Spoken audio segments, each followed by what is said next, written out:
A major milestone today for the region's light rail system. A committee of regional council has voted overwhelmingly to expand the ION into Cambridge, specifically from Fairway Road in Kitchener right over to Ainslie Street in Galt. CTV's Jeff Pickel now live with more on this. Well, Jeff, this is a story you and I have been covering on the air together for 6 years now. We should note this still has to be ratified at full council, but it was an overwhelming decision, certainly speaking to the political will. What is the next step, though?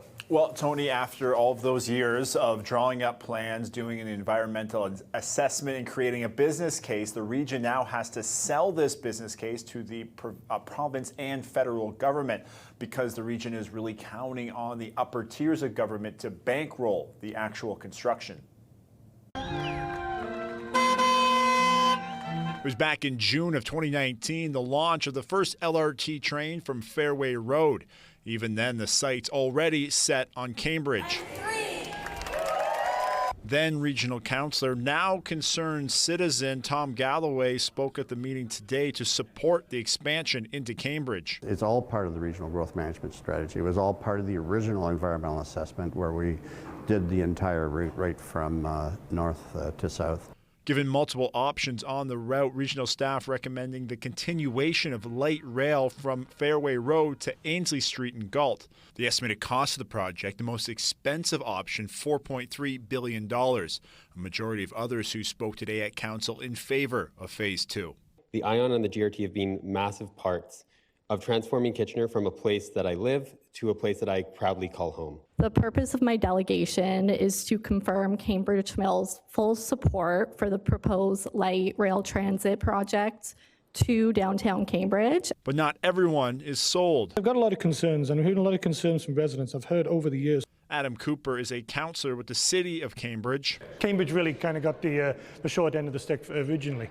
I mean, the cost to us so far just to pay for the operations of the Kitchener-Waterloo part of the stage one. He says beyond the price tag, he has concerns over traffic. And all you have to do is tell the people of Cambridge that 2 lanes of Hespeler Road are going to be removed in order to do this, and the congestion is going to be brutal. Ultimately, councillors voted in favor 15-1 to support Phase 2. Community Chair Colleen James says the massive price tag is the cost of progress. One of the sticking points for some is cost. As I explained in my remarks, there is a cost to standing still. And, we invest now for future gain, or we do what's always been done. We keep things status quo. With the business plan in place, the region now has to get the province and the federal government on board to pay for it. Sometimes these decisions are fairly political, in the election cycle for the senior levels of government, sometimes it plays a factor, but there are monies available, and they do have to make some decisions. Now, the lone vote against the LRT expansion into Cambridge came from the mayor of Cambridge, Jan Leggett. The decision will need to be ratified at the next regional council meeting, and then the pitching that plan to the province and the feds begins. Tony? Okay, Jeff Pickel with that update. Jeff, thank you.